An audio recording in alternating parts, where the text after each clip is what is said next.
Why go on a cruise when you can buy a cruise? Why buy a cruise when you can buy 2 cruises? Welcome to another video of me trying to make it as a very tiny car dealer and a very unsuccessful YouTuber. These 2 bad boys were lucky enough to be sold to me on IAA insurance auction. First we have this 2013 Cruze with the 1.8 motor, 135,000 miles, and some side damages, as well as the front end. Now Chevy Cruzes in general are not known for being expensive cars, but when we're talking about crashed ones, they're dirt cheap. After a $525 bid, this thing had cost me $905 altogether. Now the second Cruze is a little more interesting because this thing is a repossession, and I've bought a repossession before and it turned out horribly, and I haven't even made a video on it because it's not complete. But this thing was repossessed at 107,000 miles. It has the 1.4 liter turbo motor, and as I noticed after buying this thing, it is a manual transmission car, which is kind of cool. Now a little piece of advice to anybody who is interested in buying on these auctions: if a car looks dirty on pictures, expect it to be absolutely disgusting in person. Now as expected, a repo car with no damages on it will go for significantly more, so we paid $1,200 in bid amount and then $1,800 total. Both of these little guys managed to drive off the trailer on their own, so that's great news already. Now clearly this is going to be a much longer project, while the repo supposedly, hopefully, should be good to go very quickly. You can't be serious. There's no freaking way. One really concerning thing with this guy is that we have an oil sign warning, and as you can imagine, the Asian lettering is not well, I can't read that, so now I have to try and figure out how to change the language on this freaking thing. It is nice to have some sort of an aftermarket head unit. I'm sure that's a decent upgrade from what used to be here. Yeah, this thing is it's dirty. Looks like under all this fake Chevy leather we might have decent like plastic, so I wonder if I can just remove that. And here we go, we have a decent looking shift knob. A deli combo sandwich, we have some mayo, more pills. Look at all these pills, oh my gosh. And then one of these things says that yeah, the trunk will not open. First things first, I need to find out what this oil sign is. Thanks Google Translate. Okay, right, I forgot about that. It's fine, it's fine. It's funny how this screen here, for some reason, it brings up some sort of a trigonometric calculator on here, and then Google, and then it just does a lot of things. But this thing is in English. Aha, so he's using this. Okay, so this is kind of terrible news, because that means that the language is supposed to be changed on this screen. It's already in English, and somehow it's telling the car to be in Chinese. Why does it keep opening the freaking calculator? So here I'm clicking on English, and the second I do that, look at that screen. Aha. And then it changes back. Well, that's annoying. How am I gonna... Oh, so look at how they spelled language. That is... okay, so it defaults into English after every time you change this. That is... let's see if we do German. Oh, and then it just goes back to Chinese. How great. Oh, this is just fantastic. And it's just gonna insist on giving us Chinese. This is gonna be a very, very terrible selling point for this car. I really would rather not have to sell it like this. Okay, I should probably move on from the language situation. I don't think that is gonna be fixable, but what we should look into is the trunk being unable to open. Considering that this is a repo, there's a very solid chance we're gonna find some interesting stuff inside the trunk, because people most likely haven't had a chance to clear that out. I haven't even posted the video on my very first repo yet because it hasn't sold, and I like to have complete projects in my videos from purchase to sale. That car was lived in, and it had an enormous amount of stuff inside of it, and yeah, so if you're interested in seeing that, make sure you subscribe. Okay, looks like there's just a touchpad because we don't really have the fancy key with the buttons on it. Make sure we unlock everything. Okay, yeah, so it doesn't do anything. That's unfortunate. Perhaps we have a bad switch or something. I just have to climb in there, just like so. Yes. Okay, so it's good to have one of these things. We have an Instacrate, a random bolt, a couple of fuses. Okay. Ecotech, baby. All right, looks like we've got slightly not enough coolant. We're gonna fill that up. We have a bit of an old battery, but you know, if it works, it works. I'm not gonna touch it. This is definitely old oil. It is not even showing up on the dipstick. Look at that. That's bad news. So we're gonna change our oil in the engine control. Oh. Ooh. Oh no. Oh no. This car might not sell as quickly as I would have hoped. There is a lot of codes. Look at this. We have intake camshaft position sensor. We have throttle body airflow. We have engine coolant flow insufficient. That makes sense because it was low. Fuel trim, lean, turbocharger boost, knock sensor, evap, immobilizer, intake air temp, barometric pressure sensor performance. Jeez, that is a lot of issues. I genuinely do not know how people let their cars get this dirty. This is just so gross. And on top of that, I did find a little gift for myself.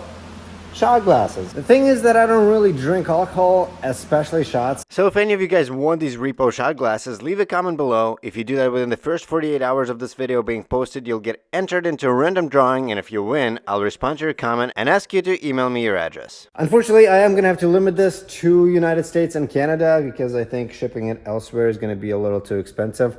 So apologies to those who are not in those two countries.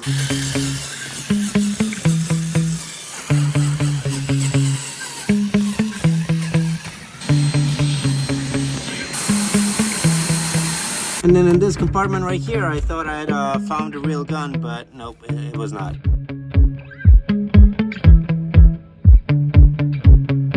Oh wait, but there's more.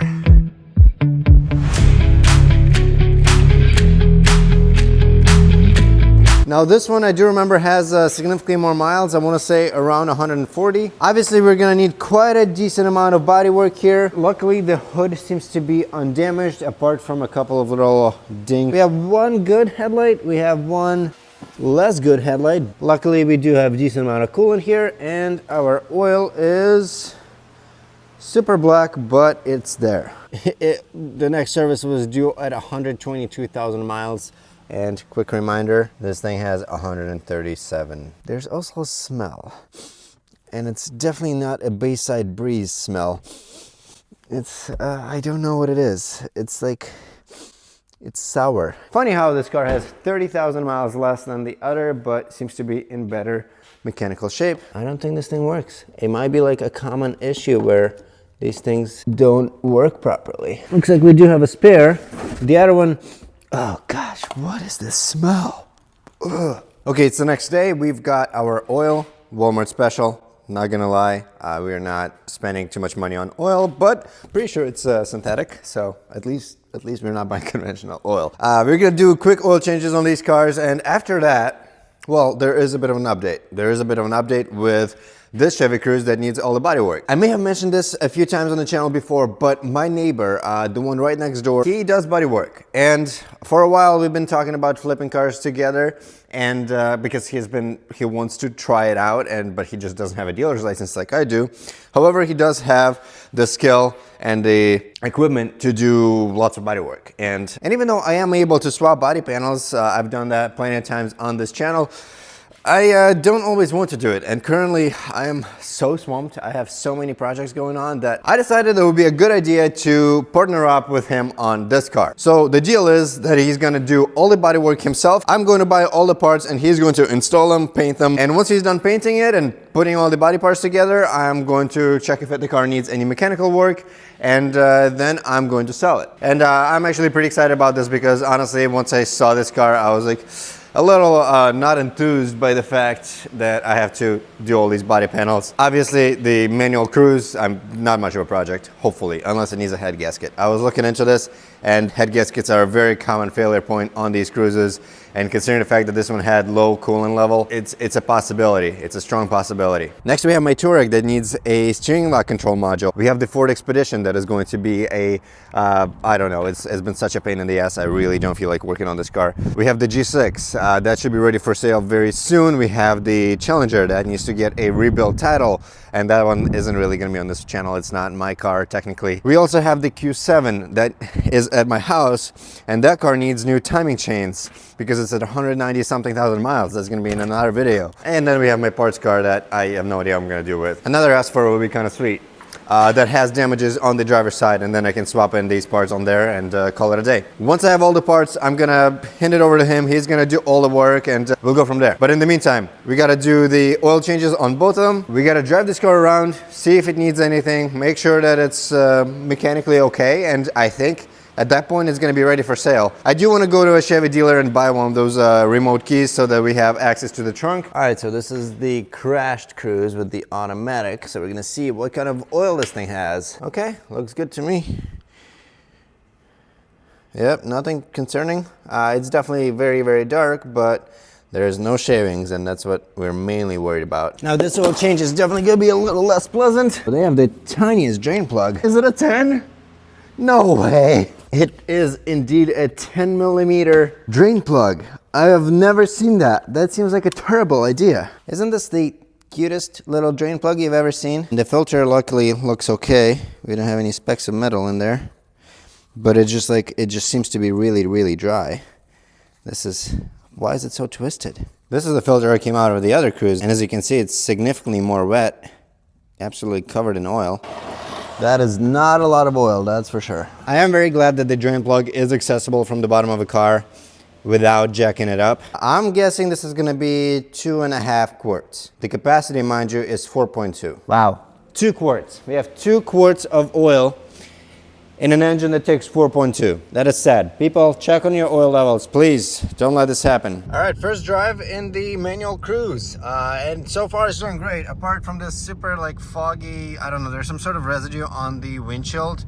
And we did get a low tire pressure warning, unfortunately, but that's okay. Both of these issues are easy enough to fix. This thing is driving really nice. The manual transmission is honestly surprisingly, I mean, I don't know, it's just really easy to drive. I feel like I'm really used to driving manuals only in like higher performance cars. I'm gonna have to see what it's like once it gets to operating temperature. Currently it's still a little cold. Still have that slight concern that we might be dealing with a head gasket issue. I mean, I really doubt it because our oil was clean, but you never really know. Well, here I was just picking up the titles at IAA, and we're overheating. What great news is that? This is great, and now I have to get back home. Damn it. Of course. I think I had it running consistently for like a 30-minute period, and well, here we are. I guess it just needed to get to the point where it wants to overheat. The one good thing about this, I guess, is the fact that at least I didn't start doing this after I've sold it. I was going to get back to the shop, get a key fob for this thing, and list it up for sale. So look at that, the coolant is like all over the engine bay. This is wild. Everywhere. I don't even know where it's coming from. So we have a hose that popped out. That's also a possibility. And there's a bunch of coolant over here. It looks like it is focused on this area here. In order for me to try and get to the shop, I definitely need to fill it up. It's possible that we're still going to overheat, but maybe I can make it to the shop without overheating too much. The nearest auto parts store is 6 minutes away. I don't know what the chances are of us making it there, but we're gonna do our best. It did only start overheating after I let it stay parked while running for a little while. So I wonder if maybe it's just our fans not working and it just overheated and that's why it's spitting out coolant. Just a theory. But so far our temperatures are showing to be okay. Luckily it's super cold outside, like 20 degrees. So that's definitely gonna be helping us out with cooling down. Embarrassing, I don't know if you guys can see it, but there is smoke. Smoke. Just yeeting itself out from under the hood. Look at that. That is quite and because I'm too cheap to buy pre-mixed coolant, I only buy concentrated one. I needed distilled water, which luckily I was able to get at a Walmart right next door. Look at that. Okay, that's potentially good news. Oh yeah, look at that. How did this happen? Okay, so it looks like it's this exact part that just broke, and hopefully Advanced Auto Parts has it in stock. I may be able to fix it if they loan me their tools. That would be absolutely fantastic. Well, I'm not gonna hold my breath. Who knows? I don't know if they're really allowed to do that. I'm happy to announce that our mission has been so far pretty successful. They have the part, they have the tools, and they're finally working on it in the parking lot. So this part here was only 75 bucks, so not too bad. And it looks like it shouldn't be too hard to replace. Popped out this hose right here, and disconnected our MAF sensor. Now we just have to get rid of this intake pipe. There we go. That's gone, out of the way. Looks like they're not too hard to get to. There's still a hose and an electrical connection to unplug, but she's free. Yes, okay. There we go. Okay, the new guy is in place. Gotta plug in the electrical connection. Pop this guy on. And all the clamps are on, all the connections are in. Alrighty. Should start sucking down the coolant now that the pump is working. And we'll be able to add in some distilled water because this is concentrated. So far, no coolant dumping, so I think that's a win. So this here is the key that came with the car, and I had noticed that it doesn't lock or unlock our door key cylinder.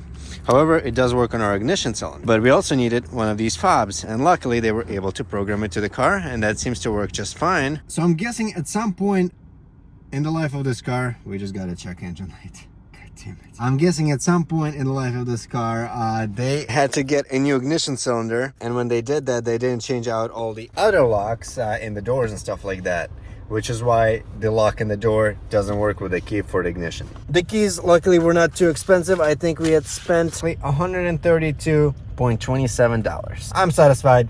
Let's go to the shop and see what this check engine light is about. You can't be serious. There's no freaking way. How is that? This cruise is going to be the death of me. Right, so as it turns out, once again, it looks like we have a failure of the same plastic outlet. Remember this one piece that came on the old bracket, and I basically ended up reusing this from the old one. This exact thing, bro. Thing is that I'm still very skeptical about the fact that these plastic parts really shouldn't be breaking like this unless there's an underlying issue. I mean, it's entirely possible that this is just a really poor material. I am concerned that we have a head gasket issue like I anticipated that is overpressurizing coolant and is making all these plastic parts break from all the pressure. There's no way for us to know that without trying to fix this. So I guess I'm gonna try and throw in our this outlet piece. The reason why I didn't install it is that it's just too big for this little hose. So for whatever reason, it is different. Pop out the clip. That should allow this piece to come out. There we go. All right. I mean, I don't know. Is it possible that it just snapped off right here without any underlying issues? Okay, so I've sort of trimmed down this end of the hose so that it can slide inside of this. And then on top of that, I'm going to install this larger sized hose that is perfectly sized for this fitting. There we go, and we're gonna install a couple of clamps. Okay, a little strength and durability test. That looks good enough to me. So let's throw this little abomination in and pray that we don't have any combustion gases entering the system. So that's another thing I didn't mention, is that I am going to test for our head gasket with this little test kit here, which basically goes on our cooling system. You add a little bit of this fluid, and if it doesn't change colors, we're great. If it does change colors, that means there is combustion gases in our cooling system, meaning that our head gasket is letting in exhaust into our cooling system. Right, so theoretically, we can fill up the coolant and hopefully we're not gonna lose any. All right, so I'm going to start the car. I'll let it warm up, do a little bit of revving. Once it does warm up, basically we gotta give it enough pressure to confirm whether or not we have a head gasket issue. This is what the little testing device looks like. And we're just gonna stick it on where our coolant cap goes. And then we'll just rev it up and let it warm up and get to operating temperature. Okay, so a bit of an interesting development. Looks like our coolant level is getting pretty high. We do have some leakage. Look at that, what is happening here? Is it overheating? The temperatures are not too bad, but it almost looks like it's boiling for whatever reason. What are you doing? Why are you doing this? And the reason why this was breaking is probably because it was doing that while the cap was on, so it wasn't letting enough pressure out, and this did get overpressurized. And somehow our temperatures are looking perfectly fine still. This is the most confusing thing I've ever dealt with when it comes to cooling systems. I have no idea what's going on here. No idea. Now here's the thing, our fluid didn't change, so chances are our head gasket is good, which is very exciting. I'm very, very happy that's the case. But obviously something is not good. Something is allowing our coolant to boil. I mean, my current thought is that maybe it's our thermostat. Potentially our thermostat is stuck closed, and maybe it's just not letting the coolant circulate, which keeps it from cooling in a certain section and boils that area by the reservoir, but the area wherever the temperature sensor is stays at a normal temperature and the car never thinks to kick in the fans. Luckily, it is very easy to access. It is a very cheap part. I think it's like 30-40 bucks. There we go. Okay, so here this guy goes from AutoZone. I think this was $60. Pop in our hose, connector, And lastly, our intake tube. Okay, we're gonna go into our active tests and see if we can turn on our fan. Okay, our cooling fan does turn on. Now I just have to let this thing idle for like a solid half an hour because that's how long it took for it to have this happen last time. I've shut off the car now. Looks like we do have some bubbling now. And another thing I noticed is that this hose here for the coolant outlet is absolutely like room temperature. This is not getting warm at all. Our coolant doesn't seem to circulate even though we do have heat. So the hoses going into the heater core, they are quite warm. How does that make any sense? Unless the radiator is completely clogged, but I have never in my life seen a radiator clog up completely. And especially on a car like this, that seems incredibly unlikely. So next I decided to take a look at our water pump. It looks like our coolant isn't getting circulated, so that's my next logical solution. Fully slides off easily, love to see it. And now we have access to some bolts that seem to be holding the water pump in place, so let's pop that out.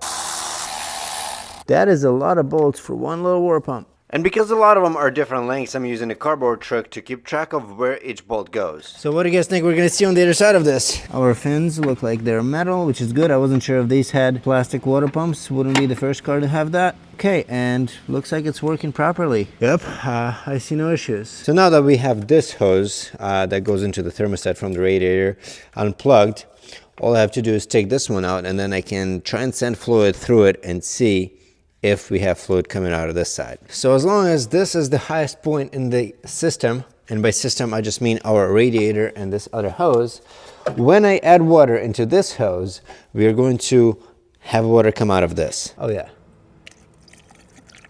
Absolutely. So our radiator is not clogged. I am lost. We've tested every single component of the system. I mean, it has to be just a bubble in the cooling system, right? I can't imagine it being anything else. And if that's the case, then I took this all apart for nothing. And I've ruined this gasket and we'll have to buy a new one. Okay, it looks like they do have these gaskets. They do sell them and it looks like this is the same one.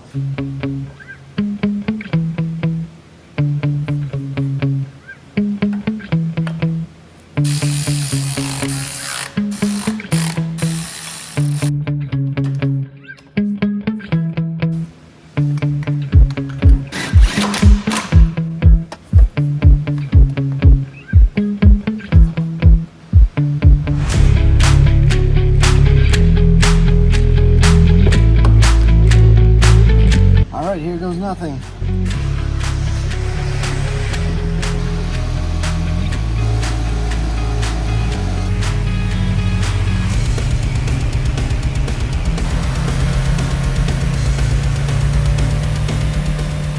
At this point, the car has been running for around 30 minutes. Whether or not this means it fixed it, I have no idea.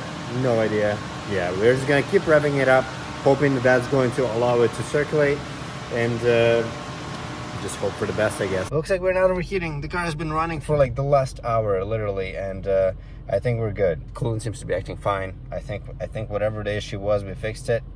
Maybe it was our thermostat and we fixed it, and then I just never properly burped the system and there was an air pocket. That's the only explanation I've been able to come up with so far. I think I'll just drive this thing around a little more and make sure this is all good. We still need that sensor to fix our check engine light. It's the boost sensor, the one that's right before the throttle body. Hopefully this is the last thing I ever have to do when working on this car.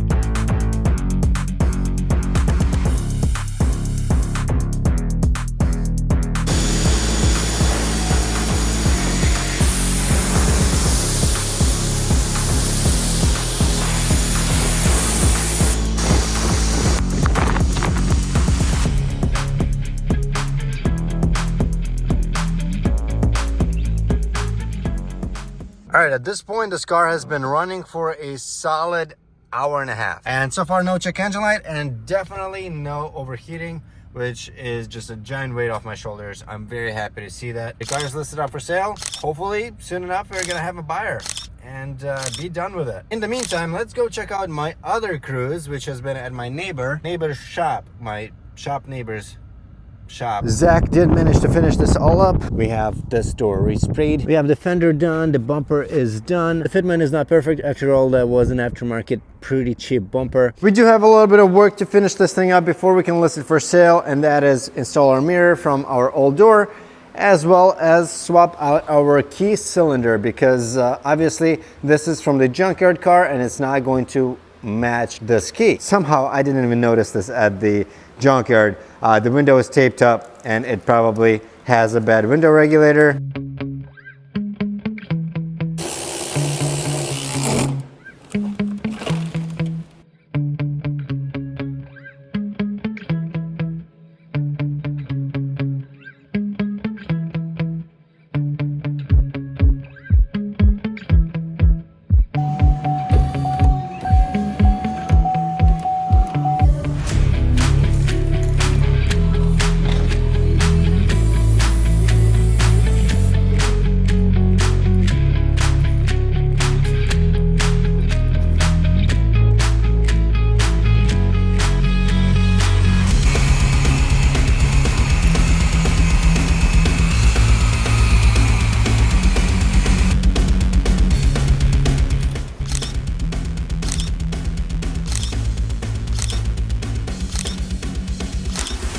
Okay, got a bit of a development with the manual cruise. Been driving this thing around and our check engine light did come back. We're about to find out what that's about, but another thing that I've found that's a lot more inconvenient is that when you roll the window down all the way, it refuses to come back up. I don't even hear the motor. So right around the same time that check engine light and the window issue happened, I had a guy text me and he wanted to come check out the car, and I said, you're more than welcome to come check it out. However, the car did start showing a check engine light and I have this window issue. Luckily, he was pretty well versed in cars. He knew what those codes were. He knew what they meant. So this guy came to check it out. He drove it around, was satisfied with everything he saw. He was also the only person who had texted me about this car, which honestly was a bit of a red flag in the sense that I expected more traction. Usually cars like that will gain more traction from my experience if they're priced well. So at that point, I was a little sick of the check engine light and I didn't really feel like messing with that car anymore. When I had first listed that car, I listed it for $4,900. I think that's reasonable. But the fact that it's a manual, I think, was turning away a lot of potential buyers, because nowadays, especially in a car like that, that is not the greatest selling point. At that point, I had already lowered the price to $4,600 and I told him that he can have it for $35,000 as is, with the check engine light, with the window issue.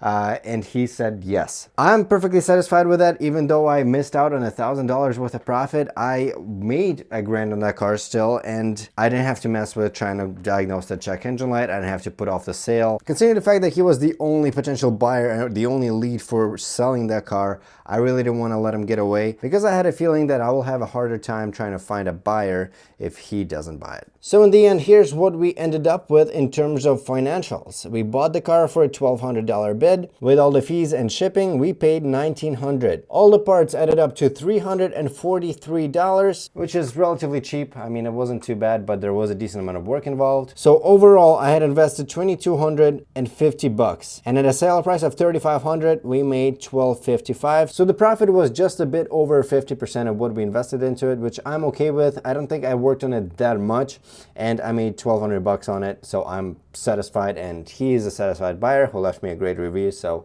I cannot complain. It seems like she's doing pretty good. I think we have a slight wheel alignment issue. As you can see, the car is pulling a bit to the left, a bit too much, and there's also a slight shake to the wheel. Hopefully that can get fixed with the wheel alignment. I already made an appointment for today to get this thing in, so we're gonna do that. But outside of that, this thing drives pretty good. Nice and quiet, a very nice commuter car. Now this thing had spent 9 days on Marketplace before somebody bought it. And overall this thing made us $2,400, but because this was split with Zach, I only came out with about $700, which is totally reasonable considering the fact that I did basically no work on it. And that concludes today's video, so if you enjoyed it, please make sure to subscribe, and hopefully I'll see you in the next one.